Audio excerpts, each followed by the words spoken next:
I am a dark web bounty hunter, and I was hired to take out my brother. There is a reason why so many people go missing each year and are never heard of again. Despite the resources of entire communities and in some cases even governments, people still have the tendency to vanish without a trace. Regardless of what happens to the person, or what kind of behind-the-scenes crimes they commit, the news is all the same. Family man this or charity giver that. I will tell you up front, most of the people who go missing deserve to go missing. And I can speak confidently about this because I'm one of the reasons so many people have gone missing. I am what you call a BHK, which stands for Bounty Hunter Killer. There is a whole community of us that operate on the dark side of the internet. The reason I have the K at the end of my title is because some of the best trackers and hunters don't have the morals to kill the people they find. This has never been a problem for me, and I am quite glad that my conscience can take it.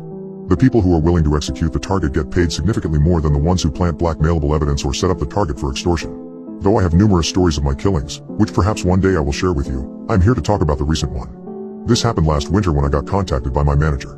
For the sake of anonymity, let's just call him Chuck. Chuck is a certified tech whiz who handles all the details and transactions with my payments. I was skeptical about letting someone in who knows about me and what I do, but in time I realized it is the smarter move to have a tech guy on your team, especially when dealing with the dark web and murder. He calls me under my code name, Vile. We got a child or /unaliver. Wichita, Kansas.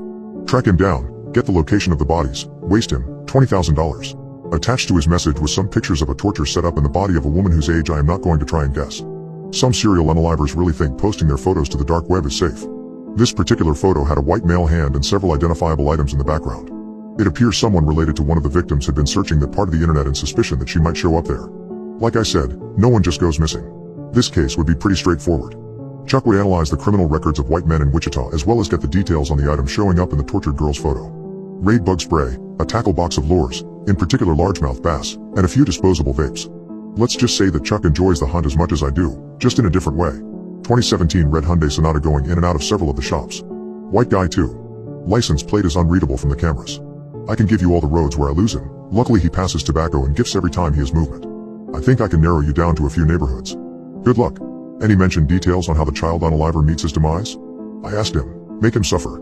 This is how the conversation ended with me and Chuck. It was at this point that I headed down to my garage where all of my gear is located. It would be a bit of a drive to get to Kansas, so I would get ready early.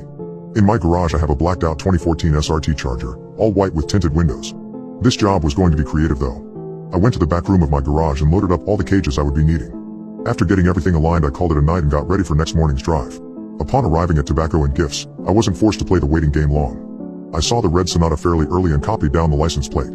It looked like he was heading back to the house or apartment where he lived. After getting the details to Chuck I was set. Guy's name is Marvin. No criminal record, lives alone. Google Earth shows that his driveway wraps around to a back basement entrance. Interesting, I thought. I knew someone named Marvin. He was an old coworker that I knew before I was a bounty hunter in my hometown. After parking in the street, I only had to wait 6 hours until Marvin took a hike and left. This gave me plenty of time to pull my car around back, break into the back door which did in fact lead to a basement, and unpack my things before returning to my car and moving it out of sight. Once that was all done it was going to be the waiting game. I was able to get familiar with the surrounding of Marvin's basement and torture chamber. Except this time, it would be him. There was a strong smell of musty cigar smoke.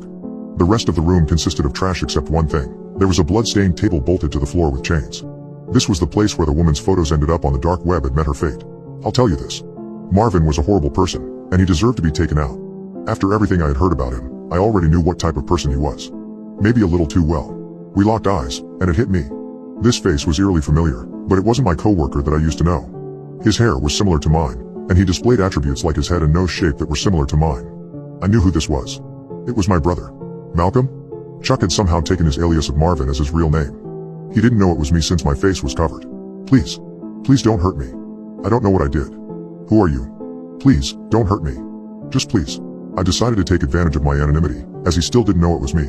I am not going to hurt you. I know what you did and no police will get involved if you do what I say. I need you on the table and chained so you don't try anything. No, I promise I won't hurt you. This wasn't entirely a lie. I wasn't going to be the one to hurt him. I couldn't. It was my brother. The one that taught me how to play hide and seek when I was 5. But why was he in Kansas?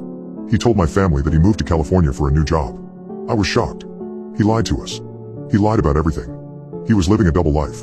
Although I was shaken up, I had to keep my cool. After all, this was my job, and one false move, and it could be over for me and the entire bounty hunting industry. I went down into the basement and found a place for Malcolm. It was an eerie place, with dried blood on the floor, countless dusty boxes and books, and a curtain of some project in the corner. Malcolm was thoroughly chained up. I opened up my duffel bag and tied 4 tunicates around each of his limbs. Next I opened up the tripod and Bahana to record. Lastly, I went to the cages in the corner that had my bomber jacket over them and brought them over to the table. 4 cages total. I began to do my typical ritual of torture on these victims. He was my brother, but I couldn't sacrifice my identity to him. In the first cage is the infamous Arizona bark scorpion. I got it as a pet from an ex-girlfriend who ironically knew I loved researching arachnids. In the second cage is my Brazilian wandering spider. This one was actually tough to get, but I had a connection in Colombia I met from the deep web who dealt with exotic animals. In the third cage, the most boring in my opinion, is my pet rattlesnake. Eastern diamondback to be more specific. And in the fourth cage is the non-lethal giant desert centipede. I will be honest with you, the thing scares the hell out of me. Malcolm at this point gets the gist of what is about to happen. He can't scream or cry because of the gag in his mouth, but the eyes say enough. I double-check the camera, make sure the tunicates are nice and tight, then begin. I put on Rapika gloves and grab Sally first. I bring her over to old Marvin's right foot and get her all riled up. When she starts getting snappy, I let her sink her fangs into Marvin's Achilles tendon. I should mention that his feet and hands are white from lack of blood at this point, but his reaction says it all. I let Sally get a few more bites into his foot before I return her to her cage. Bark scorpion time. This one is simple because you just need to hold it by the stinger and stick it where you want. This one goes right into the whiteness of the bottom of his foot. Spider time. As I carefully pick up the wandering spider, it bites my gloved hand a few times. This is a bit of a bummer because I want her to save all of her venom for Marvin's right wrist. Either way, she gets a good few bites in that I think did the job. Lastly, we have a centipede. Now I have to admit, I wasn't going to be picking the thing up if I didn't have to. Marvin at this point was almost passed out, so before bringing him back to full consciousness, I untied his hand and stuck it into the centipede's terrarium. After viciously attacking the hand, Marvin got all antsy and started fighting with me. It did him no good. But at the same time, it did me no good either. Technically, I had just unalived my brother. But just before I was about to close the basement door behind me, a strange hunch made me turn back towards him. Something wasn't sitting right with me. I realized that I didn't even consider double-checking with Chuck.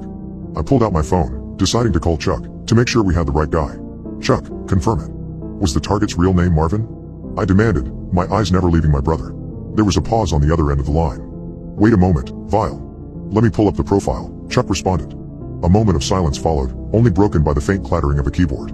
A dreadful realization crept into my mind. I thought back to all the victims, the photos, the patterns. It didn't quite match Malcolm. He was into fishing, cigars, but he was no serial killer. The victims were always found with some kind of a strange symbol on their bodies, a personal signature left by the killer. But in Malcolm's basement, I found no sign of the symbol. Nothing in his basement suggested he was the one who carved that symbol onto the victims. Suddenly, Chuck broke the silence. Shoot, Vile, there's been a mistake. The name isn't Marvin. It's Morgan. Morgan Levitt, Wichita, Kansas. My blood ran cold. I'm sorry, Vile, there was an error in the data collection, Chuck stammered, fear evident in his voice. I disconnected the call, my breath hitched. I turned back towards Malcolm, lying helpless, now unconscious due to the venomous bites. But if Malcolm wasn't the killer, an ear-splitting noise echoed through the room. It came from a distant corner, where I had noticed a large, heavy curtain earlier. Something was behind it. In my haste to get Malcolm tied up, I hadn't bothered to look behind the curtain. My heart pounded in my chest as I approached it. I pulled back the curtain, revealing a hidden door. Cautiously, I turned the knob and pushed it open. Inside was a dimly lit room, filled with an array of photographs and diagrams pinned on the wall. The same symbol that was carved onto the victims, it was everywhere. A chill ran down my spine as I looked closer at the photographs. They were of me. Not just recent ones, but pictures dating back to my childhood, my old house, my friends, my family, even my brother. Every aspect of my life was documented meticulously. Then I noticed the corkboard. It was plastered with news clippings and photographs of each victim I have taken out. The photos, the symbols, they all added up now. Each victim had a striking resemblance to me. This wasn't about them, this was about me. A realization hit me hard. My brother Malcolm wasn't the killer, but the one he'd been framed to be. The real killer wasn't just some random psychopath, he had been hunting me. And just like that, a chilling laughter echoed through the room. I turned around, and there he stood. A man, slender and pale, standing at the doorway, his eyes gleaming with malicious intent. I've been waiting for you, Vile, he sneered, the door slowly closing behind him, leaving us in darkness.